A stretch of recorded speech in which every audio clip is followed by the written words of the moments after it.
mujer y la defensa.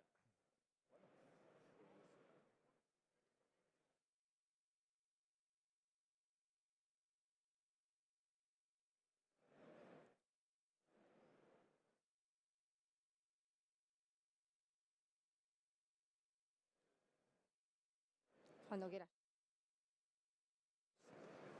¿Se me escucha? A ver, 1, 2, 3, probando. ¿Hay buen sonido?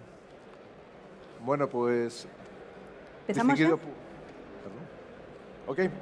Distinguido público, muy buenos días y bienvenidos a esta mesa redonda organizada por la Fundación Círculo de Tecnologías para la Seguridad y la Defensa, centrada básicamente en tener una visión 360 de la industria de defensa española, hablando de innovación, de tecnologías duales y de la contribución a la autonomía estratégica. Mi nombre es Miguel Ángel Orduña, soy general de brigada del Ejército del Aire y del Espacio y estoy aquí como representante del Ejército del Aire en el Comité Ejecutivo de la Fundación Círculo y tengo el honor de inaugurar esta mesa redonda hablándoles un poco del contexto general en que nos vamos a mover. Lo primero que tengo que hacer es, lógicamente, dar las gracias a la Fundación Círculo por darme esta oportunidad de dirigirme a ustedes y poder iniciar esta mesa redonda. Y lo segundo que quiero hacer es, de alguna forma, poner en valor el éxito que está siendo esta feria, FEINDEF, y agradecer al comité ejecutivo que lo ha organizado, a la Fundación, el éxito en cuanto a participantes, en cuanto a público y la buena organización de todo el evento que estamos todos disfrutando. Entrando en la materia que me compete, me permito el lujo de recordarles que las capacidades militares de las Fuerzas Armadas tienen por lo menos una doble finalidad.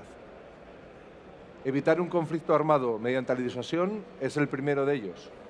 Y si esta falla, ejercer la defensa de los intereses nacionales es la segunda. Para que la disuasión sea efectiva, se tienen que dar una serie de circunstancias o condiciones y la primera de ellas es disponer de capacidades militares para poder ejercerla. Se trata de ser superior al enfrentamiento a cualquier adversario que podamos tener. ¿Y con ello qué consigo? Que el coste de cualquier acción que un adversario quiera hacer contra mí sea superior al beneficio que tiene que tener por ejercer esa actividad bélica contra nosotros. Pero no solamente se trata de disponer de unas capacidades superiores, sino que también hay que estar entrenado en su utilización. Tenemos que tener un adecuado nivel de disponibilidad operativa y, sobre todo, en último lugar, hay que ser capaz de demostrar la voluntad de utilizarlo cuando sea necesario.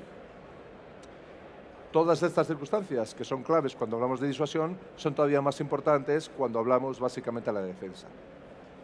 ¿Por qué las Fuerzas Armadas tienen que invertir en innovación, en investigación y defensa?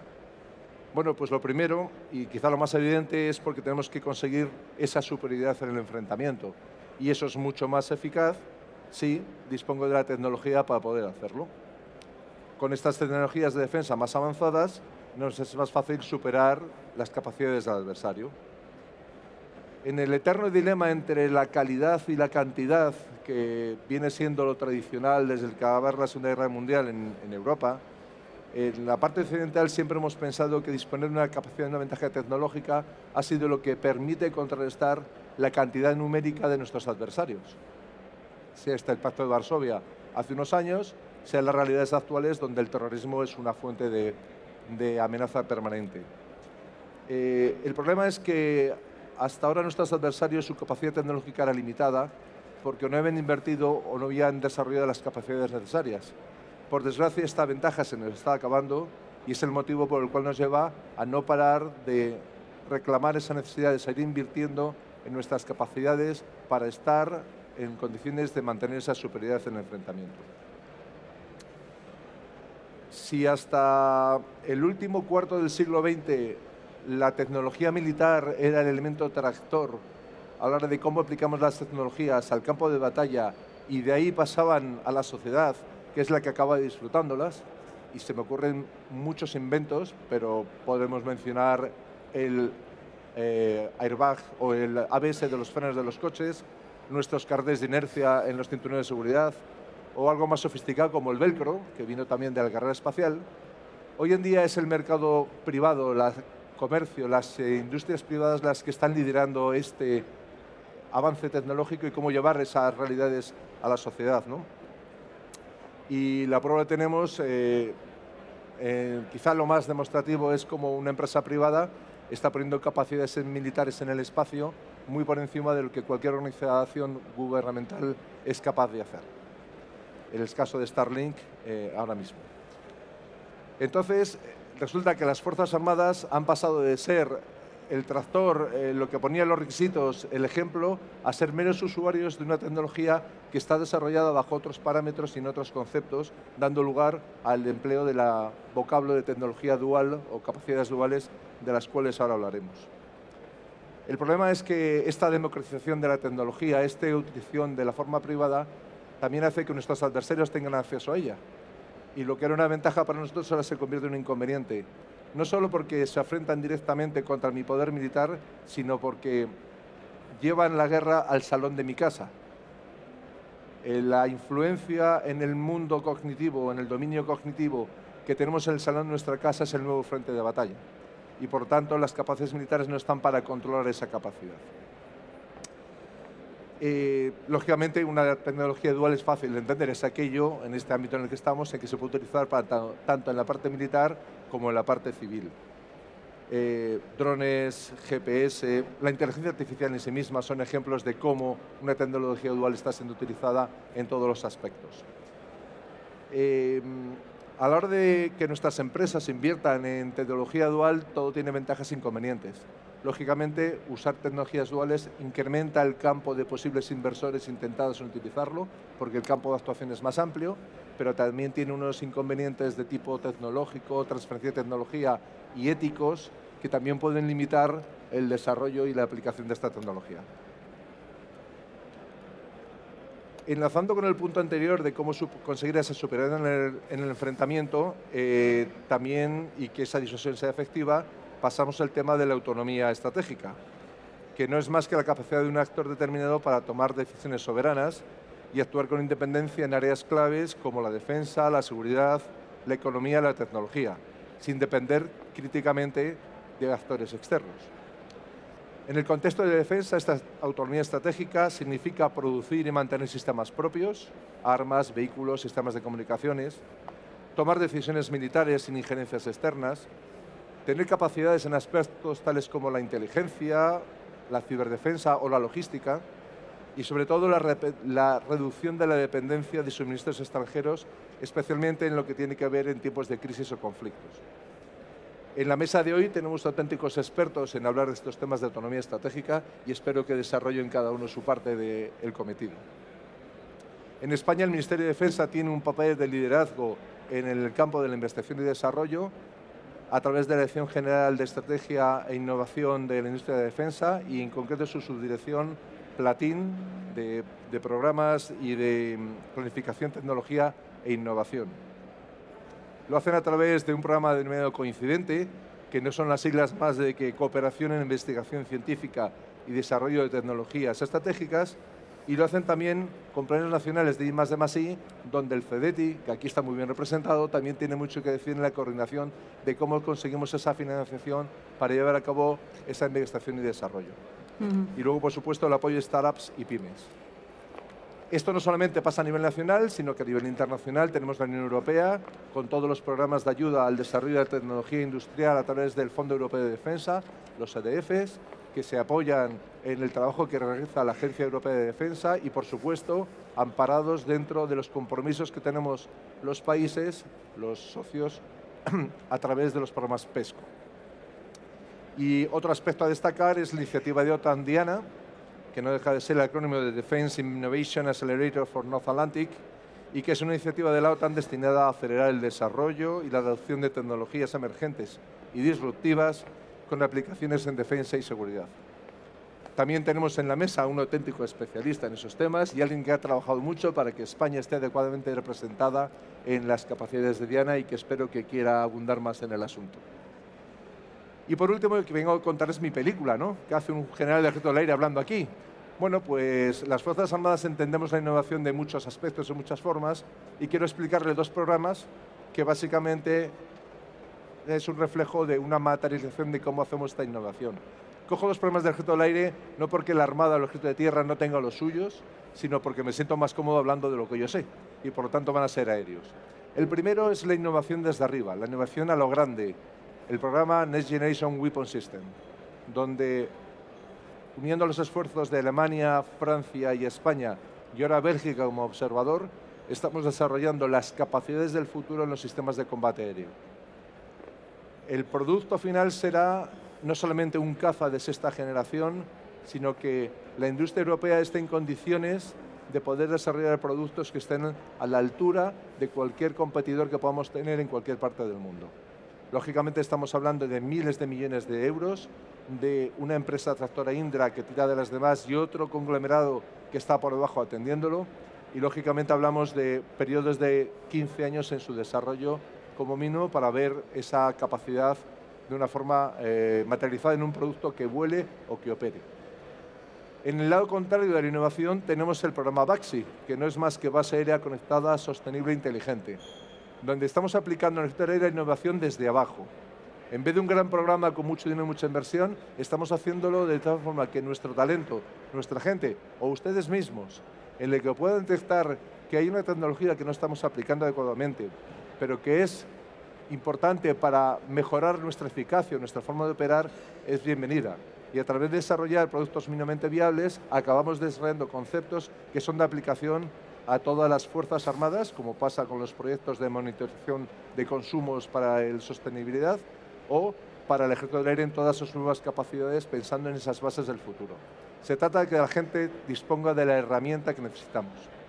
Hay una página web que es la página BACSI, con las letras en su propio significado, donde está toda la información que pueden necesitar por si algún día consideran oportuno que tienen que aportar, especialmente los jóvenes, que como siempre se nos ponen al fondo para que no le hagamos preguntas.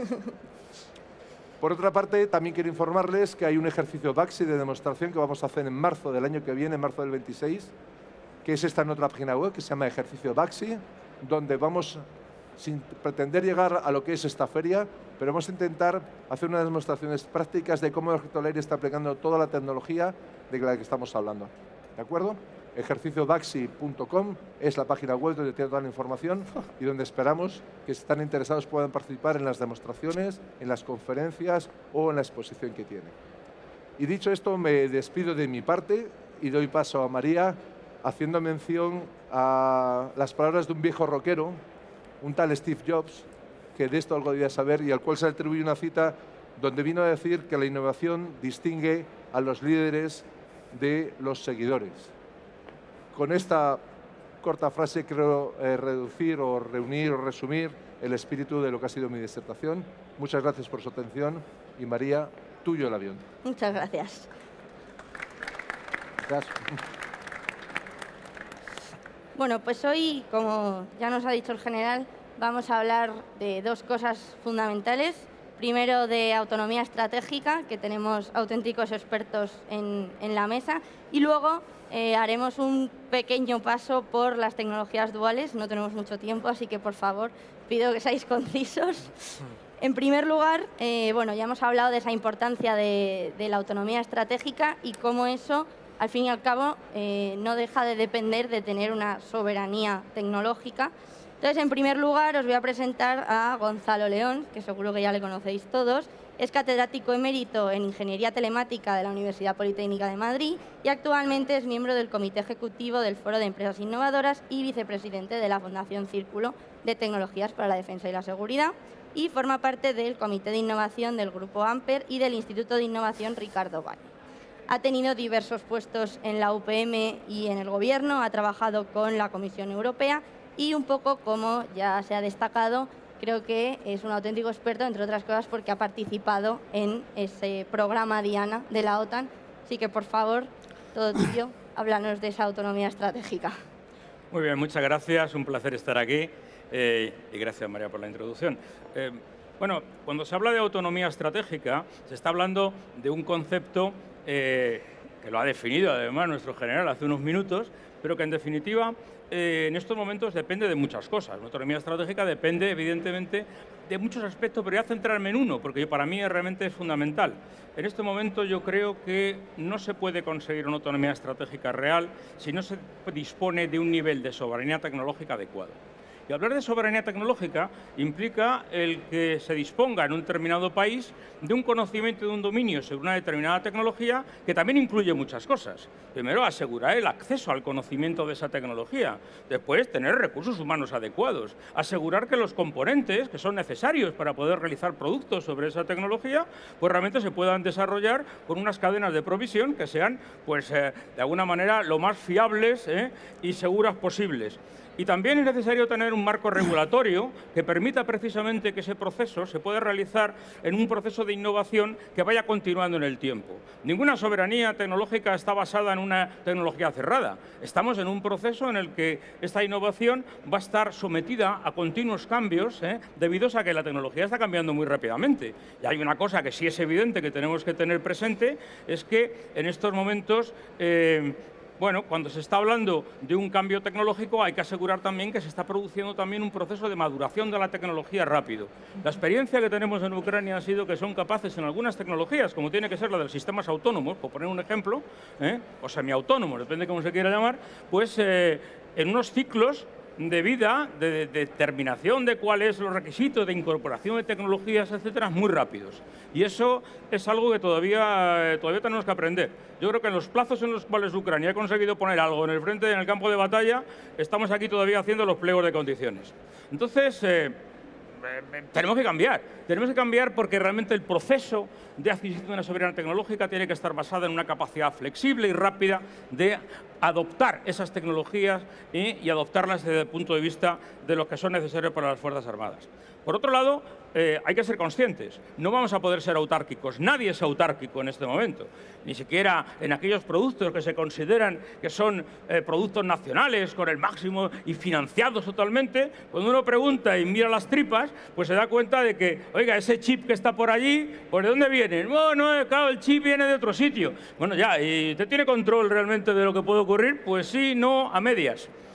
En definitiva, tenemos que ser conscientes, y eso nos lleva, y con eso termino esta primera ronda, María, no me mires, diciendo que como no vamos a poder ser autárquicos ni vamos a poder conseguir el 100% de la soberanía tecnológica en ninguna de las tecnologías, vamos a tener que trabajar con otros. Y aparece un elemento muy importante, que es trabajar con otros de una manera, de otros fiables, con aliados a largo plazo, con aliados con los que podamos confiar.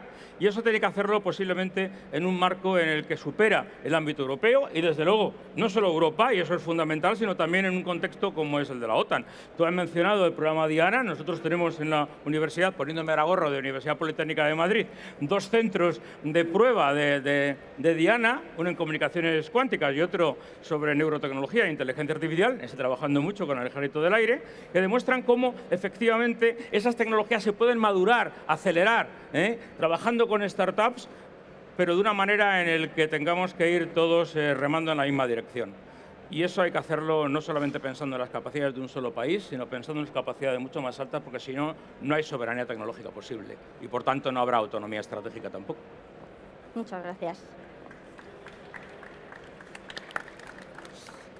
Y un poco, efectivamente, hay que trabajar con otros, pero tenemos una industria muy potente en España de defensa y por eso tenemos aquí a José Miguel Pascual de Indra. Es ingeniero de telecomunicación por la Universidad Politécnica de Madrid. Ha desarrollado toda su carrera profesional en Indra, donde ha liderado innovaciones tecnológicas en los ámbitos de inteligencia de señales y de señales radar. Y en la actualidad, como director del Centro de Competencia para Tecnología Hardware y responsable de innovación en Indra, lidera, entre otras cosas, las unidades encargadas del desarrollo de los elementos tecnológicos en defensa. Entonces, nadie mejor que él para contarnos cómo es esa industria de defensa en España y cómo trabaja con otros. Muy bien, pues muchas gracias por la introducción y muchas gracias por, digamos, invitarme a esta mesa. Efectivamente es muy importante lo que se está hablando aquí.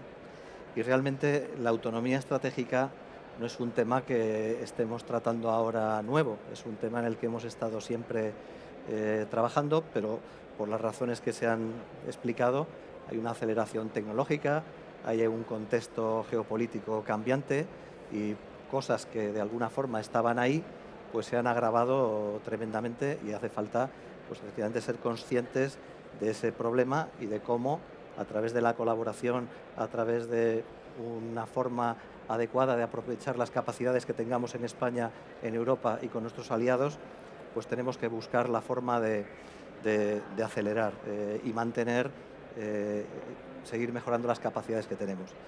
Indra, digamos, la primera parte de la soberanía estratégica viene de la autoridad de diseño, viene de la capacidad de controlar los sistemas y los productos que hacemos. Esto es algo que se ha hecho con éxito durante mucho tiempo, se ha trabajado en radar, en guerra electrónica, en espacio, en comunicaciones, en simulación, en muchos ámbitos, pero para poder tener esa soberanía siempre hemos trabajado en tener una capacidad completa de diseño de los elementos tecnológicos de las cosas que aplicamos en nuestros productos. Ciertamente no de todos, sino de aquellos que puedan ser distintivos, diferenciales de los productos, que los hacen distintos de los demás. Pero también tenemos que ser conscientes de cuál es el problema del uso de esos componentes disponibles en el mercado, y es la paradoja o el tema que llevamos muchos años hablando de lo que son los COTS, los circuitos comerciales disponibles, de los que yo llamo los real COTS. O sea, ¿es un COTS o no es verdad que sea un COTS? Si ese componente, digamos, no dispongo de diferentes fuentes por el que pueda proporcionarme, si estoy en manos de alguien que puede controlar el acceso que yo tengo a ese componente, si viene de una cadena logística que puede fallar, evidentemente eso no es de verdad un COTS. Eso puede generarnos problemas muy serios. Esos problemas, desgraciadamente, además, aparecen en los momentos críticos. No son problemas que aparezcan en la vida normal, aparecen cuando de verdad hacen falta las cosas. Y ese es un tema en el que hemos trabajado siempre. La capacidad de soberanía de controlar exportaciones, la pérdida de control si no hay alternativas, como digo, la disponibilidad de las cadenas logísticas, y también, y mirando a futuro, disponer de esas capacidades internas tecnológicas. Cuando digo internas, es de Indra, es de España, es de Europa, es de todo el ecosistema en el que trabajamos. Pues también está la complejidad tecnológica. Cada vez los sistemas son más complejos y requiere una mayor colaboración y un mayor acceso a un montón de tecnologías. Nosotros estamos tratando de focalizar en las tecnologías, digamos, más críticas para nuestros sistemas, las que llamamos, vamos a decir, core, o las tecnologías más hardware, más físicas. Siempre han sido críticas en nuestros sistemas. Nuestros sistemas siempre tienen músculo e inteligencia, ¿no? Hay que tener el músculo de las tecnologías físicas, la radiofrecuencia, la electrónica avanzada, que evoluciona tremendamente. Una tecnología dual empezó siendo militar y ha evolucionado muchísimo gracias al impulso civil, pero hay otras, que luego hablaremos de las tecnologías duales, y digamos que es necesario disponer de esas capacidades, pero no las de ahora, también las del futuro. Incorporar las tecnologías digitales, por supuesto, que ya son también de presente: inteligencia artificial, digitalización, sistemas interconectados, distribuidos, digitalización. Por supuesto, para poder tener esa autonomía estratégica, y España, vamos a decir que tiene una base importante para poder tener esa autonomía que no tiene por qué ser absoluta, tiene que ser una autonomía razonable, tiene que ser la autonomía interdependencia con nuestros aliados. O sea, no vamos a ser los que lo controlamos todos, pero tampoco vamos a ser los que no controlamos lo suficiente y tenemos la capacidad, junto con los aliados, de decidir qué es lo que va a pasar. Pero para poder tener eso hay que tener una base industrial sólida, hay que tener escala, hay que tener capacidad, hay que unir las capacidades de las pymes, de los centros de investigación, de las universidades, de las empresas, colaborando también entre sí, dentro y fuera de España. Y esos son recursos, también recursos humanos, talento crítico en este proceso. No hay más que ver la situación en la que estamos ahora, de que necesitamos más, más segadores en este campo, ¿no? Y bueno, pues simplemente para terminar, decir que ha mencionado el general efectivamente el programa FCAS, que es crítico y un ejemplo de esos programas buscándoles autonomía estratégica. Indra es responsable de manera global de todo el consorcio del pilar de sensores, por ejemplo, y buscamos esa autonomía a través de la colaboración con nuestros aliados. También buscamos la autonomía tratando de apoyar las iniciativas europeas en el ámbito de soberanía tecnológica, en el ámbito de los semiconductores o de tecnologías, capacidades transversales, ¿no? Como puede ser el CHIPS Act, las pilot lines que se están estableciendo de semiconductores. Tratamos de utilizar esa capacidad y los EDF son otro ejemplo de esa soberanía y esa capacidad.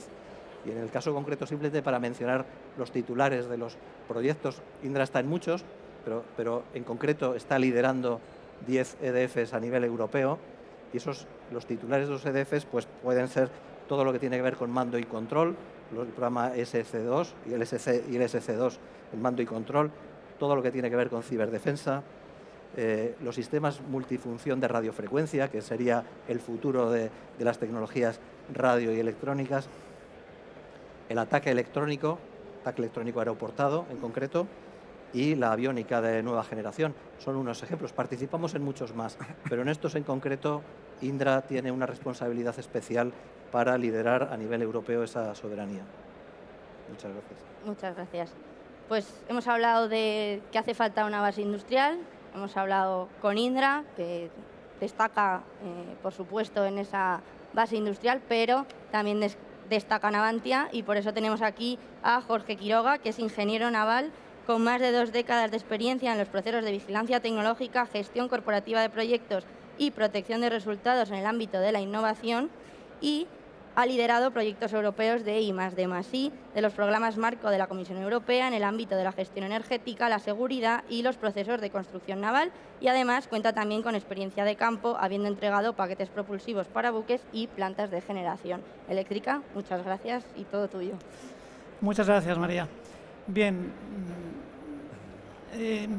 yo lo que pretendo es aportar la perspectiva de un astillero, de un constructor naval. Y claro, cuando hablamos de autonomía estratégica, para mí el tema es cómo lo hacemos, ¿no? Hemos hablado de base industrial y Navantia en ese sentido pues tiene una responsabilidad importante. Los astilleros somos fundamentalmente integradores de tecnologías para producir productos muy complejos. Podéis ver cualquier maqueta que tenemos en la feria, una fragata, un submarino, que lleva muchos años, muchísimas horas de trabajo, con un nivel de complejidad tecnológica muy elevado. Necesitamos, para hacerlo, pues colaborar de manera muy cercana con los tecnólogos, con toda la cadena de suministro, porque nosotros hacia las Fuerzas Armadas lo que ofrecemos es el valor de la integración, de ocupar aquellos gaps, aquellos huecos que la cadena de suministro por sí misma no podría aportar. ¿De acuerdo? Entonces, ahora que llevamos ya unos años con la digitalización y donde se percibe, como se ha comentado, que las tecnologías cambian con muchísima rapidez, nos damos cuenta que no podemos hacerlo solos, lo tenemos que hacer con los demás.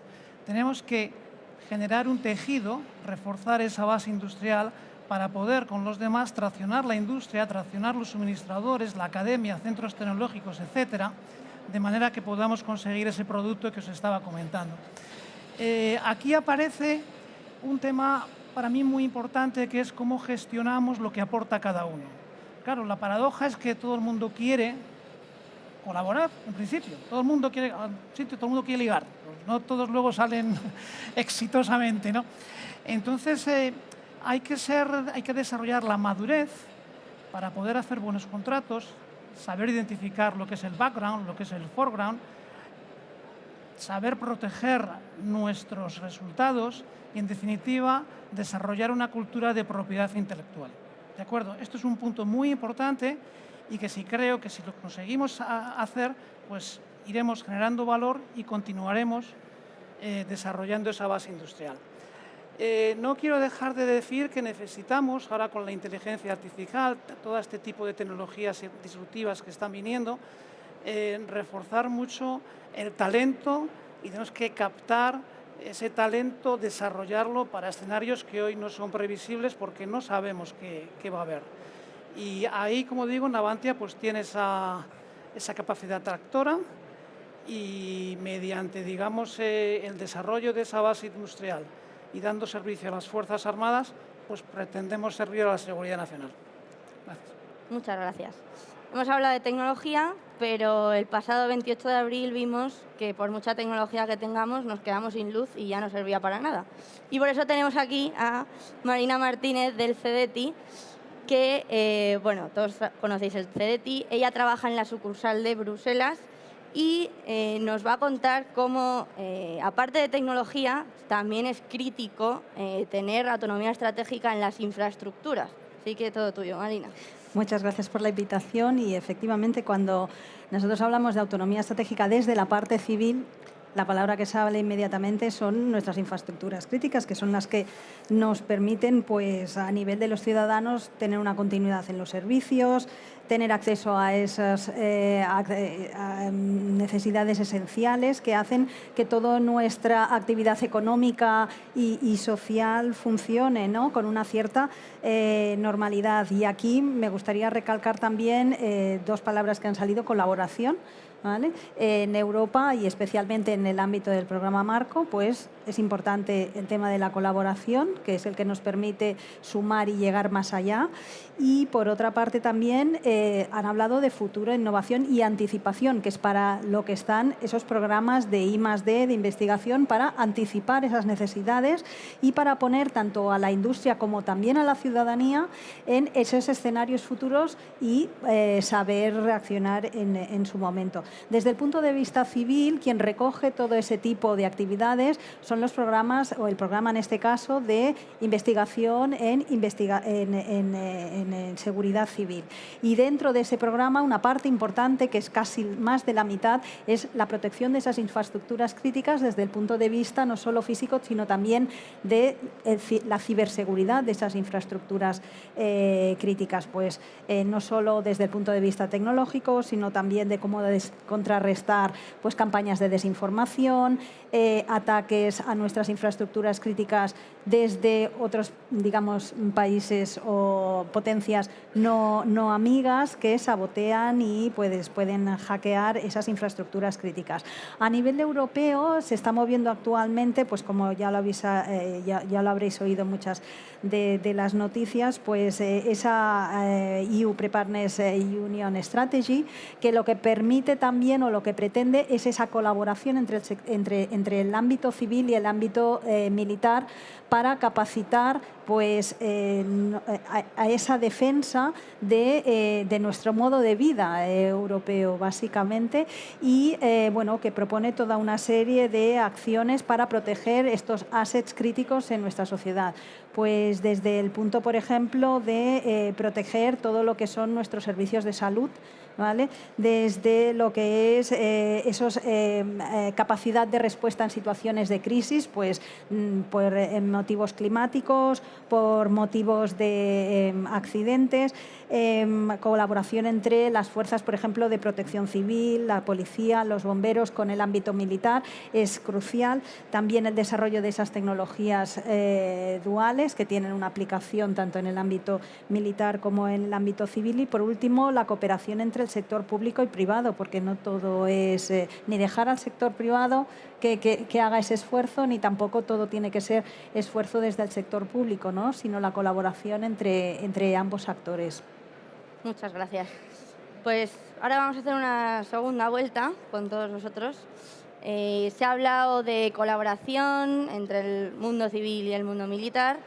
Y bueno, evidentemente todos sabemos que el sector de la defensa siempre ha sido pionero tecnológicamente, pero también sabemos que muchas de esas tecnologías, ya se ha dado algún ejemplo, luego se pasan al mundo civil, y eso es lo que conocemos como tecnologías duales.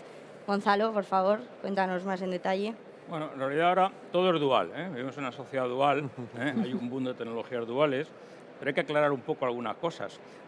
Por un lado, una cosa son las tecnologías duales, sobre todo las tecnologías habilitadoras, que están desarrolladas en gran parte, yo creo que el general Orduña lo ha dicho hace un momentito, por el mundo civil, porque en definitiva el volumen de inversiones, de usuarios, etcétera, ha lanzado. Estamos hablando de los semiconductores, o de la inteligencia artificial, o de nanotecnología, por citar tres.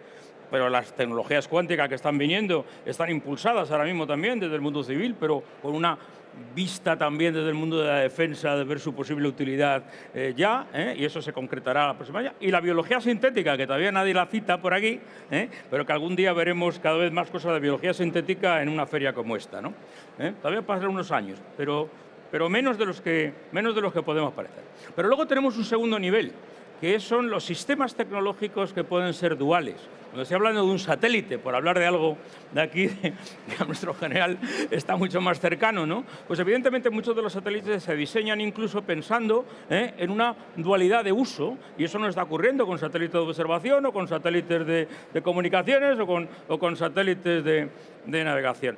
Es verdad que luego puede haber cargas útiles muy específicas para un lado y otro, pero muchas veces ese diseño está pensado desde ese punto de vista, ¿no?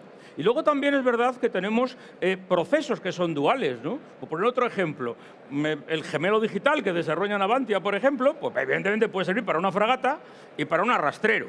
¿Que los datos son distintos? Claro. ¿Que hay sistemas que no son iguales? Por supuesto.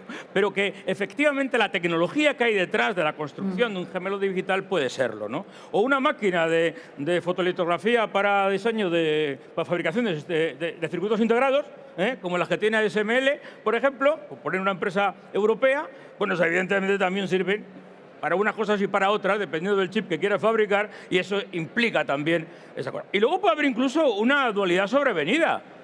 Recuérdense los taxis de París en la Primera Guerra Mundial llevando pertrechos y soldados al frente. Hombre, un taxi no se ha diseñado para eso, ¿no? Pero evidentemente la necesidad hace que esa dualidad sea sobrevenida. Evidentemente todo eso ocurre.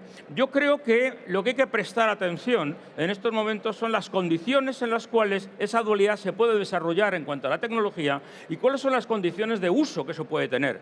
Cuando hablamos de inteligencia artificial estamos hablando, por ejemplo, de la necesidad de tener unos datos disponibles, y se habla de los espacios de datos, de los espacios de datos compartidos. Bueno, cuando se traslada a un uso dual de esos espacios de datos, empezamos a ver, cuidado, porque lo de la compartición de los datos ya no es tan evidente, porque hay que ver entonces en qué condiciones, porque sabe de quién son, y efectivamente eso obliga muchas veces a que esa dualidad obliga a procesos de adaptación civil-militar y militar-civil que no son tan sencillos, ¿no? Y que no siempre se tiene un modelo integrado para poder hacer esas cosas.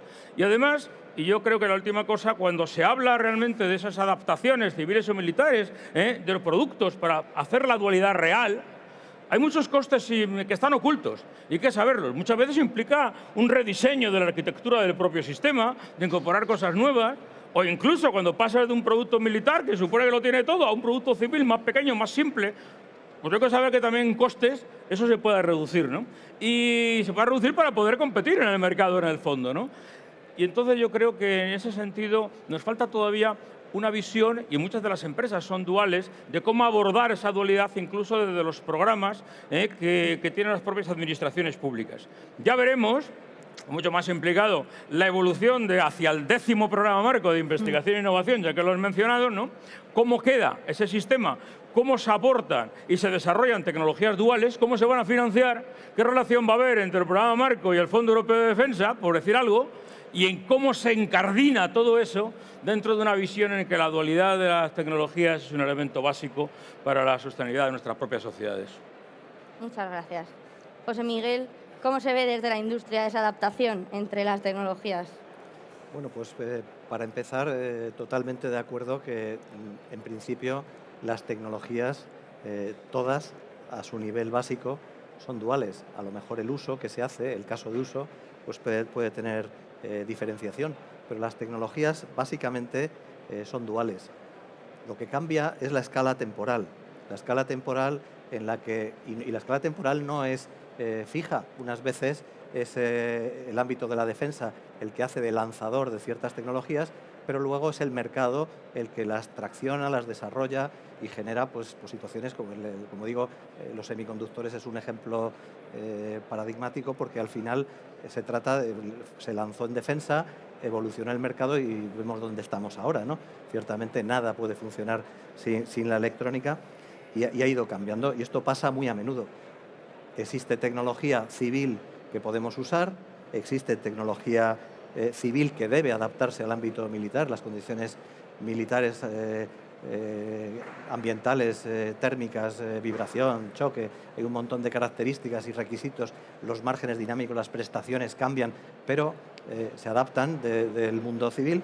Y también, pues digamos que defensa tiene ese rol de lanzamiento de tecnologías que a lo mejor el mercado todavía no direcciona y sin embargo puede servir de lanzador. Entonces esto va cambiando en función de la evolución del mercado. Pero me gustaría poner también el foco en un punto concreto en la relación de las tecnologías duales militares y civiles, lo que son los volúmenes, las escalas. O sea, muchas veces, y esto es muy típico en las cosas que hacemos, nosotros no tenemos la escala suficiente en el ámbito de defensa para acceder a ciertas capacidades. Nosotros somos un cliente de quinto nivel comparado a otras industrias y otros sectores. Entonces, el acceso a capacidades de fabricación, el acceso a capacidades de investigación, ese tipo de medios comunes transversales también son muy importantes dentro de la dualidad, o sea, esas capacidades transversales que son comunes tanto para defensa como para el ámbito civil. Ejemplos notables, en Indra hay muchos, pero bueno, voy a hablar de unos poquitos por poner algún ejemplo. Podemos decir, los radares es un caso típico, ¿no? Un radar puede ser un radar de defensa aérea o puede ser un radar de control de tráfico aéreo. La verdad que son muy parecidos, ¿no? Ahora que no nos oye nadie, se parecen enormemente, ¿eh? Y por no hablar de los sistemas software que controlan esos sistemas, los sistemas de defensa aérea, de los sistemas de control de tráfico aéreo, también es muy parecido. De hecho, pues en la base de Torrejón hay un sistema de backup en un momento dado, pues se puede hacer un control aéreo desde la base de Torrejón, ¿no? También es un ejemplo concreto, se ha mencionado espacio, las constelaciones de satélites, ¿no? Que están tan de moda.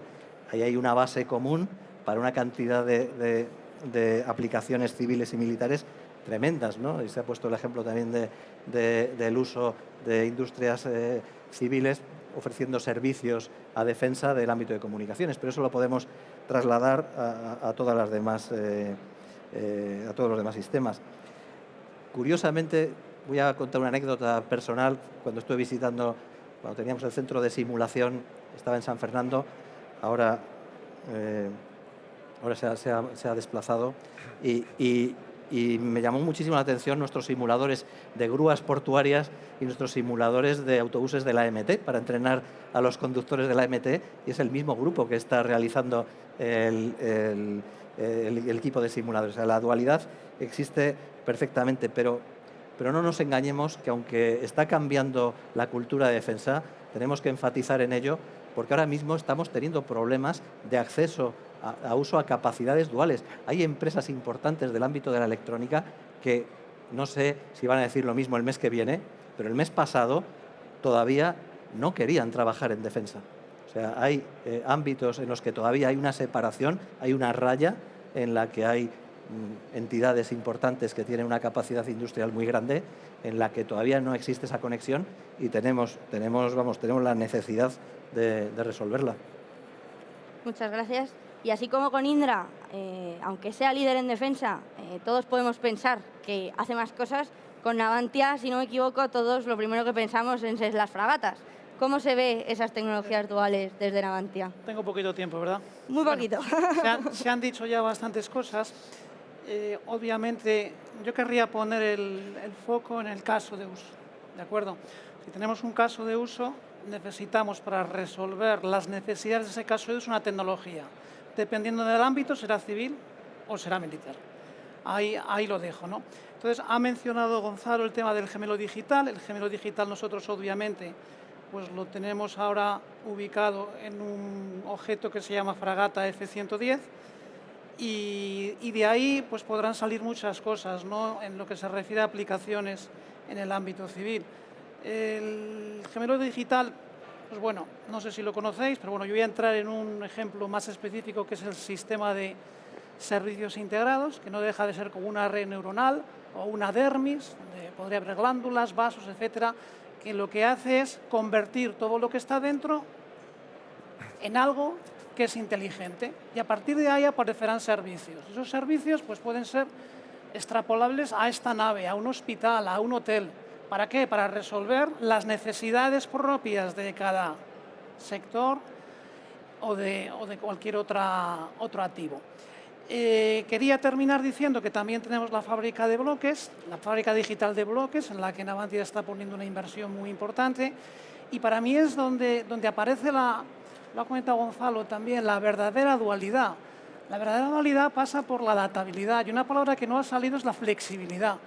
Estas grandes inversiones, si no son flexibles, si no son capaces de adaptarse a otros productos, pues se nos terminan convirtiendo en activos inmovilizados que pesan en la cuenta de resultados y no están innovando. Entonces, hay que tratar de generar infraestructuras flexibles que sean adaptativas a otros sectores. Eso requiere mirar a los demás para ver lo que podemos incorporar y lo que podemos nosotros como empresa pública muchas veces regalar, sobre todo en aquellos sectores donde Navantia no opera, en la defensa, y a partir de ahí pues generar un tejido que de alguna forma revierte positivamente en la autonomía estratégica que inicialmente estábamos comentando. Gracias.